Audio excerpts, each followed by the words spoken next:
Hello everyone, Akash here. If you got your first credit card and you thinking how can you build up your credit score, this video is for you. You have to know how the credit score works first before you go spend that credit card, and buying stuffs. It's, of course, it's fun going out there and buying some stuffs with the credit card.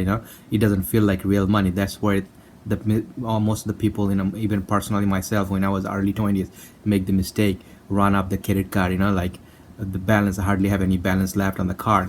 So this is the thing you should know about. First thing first, the credit score. If you just go in the app, the most bank credit card, if you get just now, you could go download the app on your phone and you could see your credit score. And if you just got your first credit card, honestly, it's not going to show anything yet because this is your first credit card and you wanted to build up your credit card. First 3 months, when you get your first credit card, make sure you pay your bill on time. I mean, you should pay your bill all the time on time because that counts as a 35% of your credit history. 35%, that's a big number. And how much money you own, that's like 30%. So that's a big number also. So how much you own, 30%, and you make sure you pay on time, that's 35%. So that's 65% right there that, it counts as your credit. So first 3 months, if you pay on time, and you keep the balance low. Let's say you got your first card with $500 and you put down, you used $100, so you have $400 balance left and you paying off end of the month that $100 you paid off. So you only use 20% of your credit.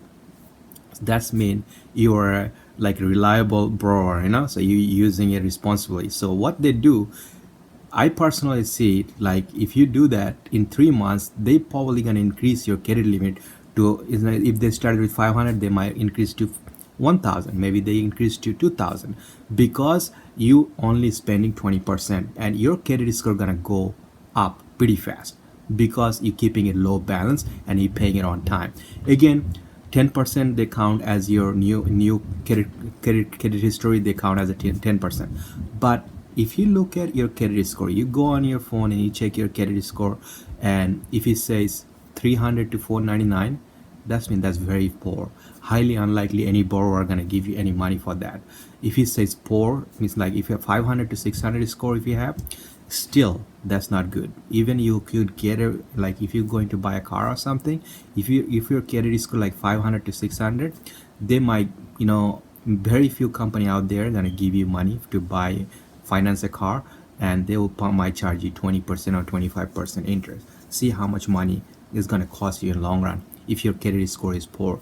If you have it, like 61% of American has like 61% has a fair credit. Fair credit is not a good credit. Fair credit is like 600 to 661. That's called fair credit. So that's like giving out, basically you could get a car, like say if you buy a car, that would be like you would pay at least 8 to 12% interest. That's still a huge number. 8 to 12% per $100 per year. You're talking about interest. That's a lot of money. So if you buy a car for $10,000 and if you have to pay 8 to 12% interest, think about how much money you're paying. So if you have a good credit, which is considered FICO score, if you look at it, 661 to 780, that's considered good. So as high you go, as lower interest you could get.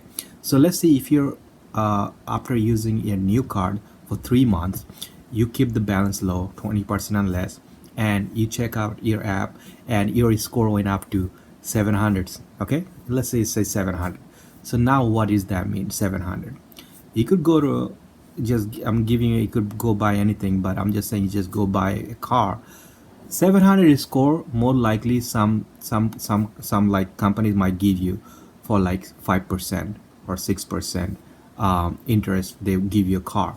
But if you go like 720 Evo, the personal experience, I would say you could get probably 3%. So think about it. If you have a 661 fair credit and you have to pay 8 to 12%, and if you just went up over 700, 720, you would pay 2% or 3%. It's still, you could get a lot lower if your credit score goes higher. So how much money in long run you will save? So that is very important. So if you have your new card, first card for 3 months, then you see your score went up to 700 or something, and then you could you try to try to apply for another card for like some big big bank companies. I'm sure you could check it out online that some company give you 5% cash back, or they're giving you like certain deal that you like, no annual fee and low interest after 12 months. they might say 12 months no interest, 15 months no interest, then no annual fee, and also after that it's a low interest. So let's say you apply for it, and they will more likely give you a card because your credit score is over 700. First time when you get a card, they give you only $500 because you had no credit. Now you have over 700 your credit score, and now the big company is going to give you a card at least for 2,000 or 3,000 for first time, because they're only checking out your credit score, that are you keeping your balance low. So see how different it makes. So when you get two cards, I would say you always keep two cards, keep it low balance as possible, pay it on time. This way when you go 720, 730, 740, and then you think the different 61% of US right now, they have fair credit. Only reason they have fair credit because their balance in their credit card is high. They're making payment every month, but their balance is too high, so they're not keeping it below 20%. So if they just could little bit, just go down a little bit, their score gonna be high, and long run, anything they want a personal loan, or they want to buy a car, or even they want to buy a house, anything, they would pay lot less. So sometimes people think, oh, I have a credit card bill, but you know what, I'm just gonna make the minimum payment, and because of that you're thinking, oh, I'm saving some money, but basically you're not saving money. If you pay it off more of the money, if you can, your credit score gonna go up, and if you're gonna borrow money or do anything, buy anything, it's gonna save you a lot more money than you trying to just pay minimum payment. So that's very important. So hope this video was helpful to you. Next video I'm gonna make about how to pay off your credit card. Personally, I've been through that situation. Easy way to pay off your credit card if you're in a situation that you have a fair credit or poor credit because your balance is too high on your card. So next video I'm going to talk about that. So hope you tune in for that one. If this video was helpful, please hit the like button. Thank you so much.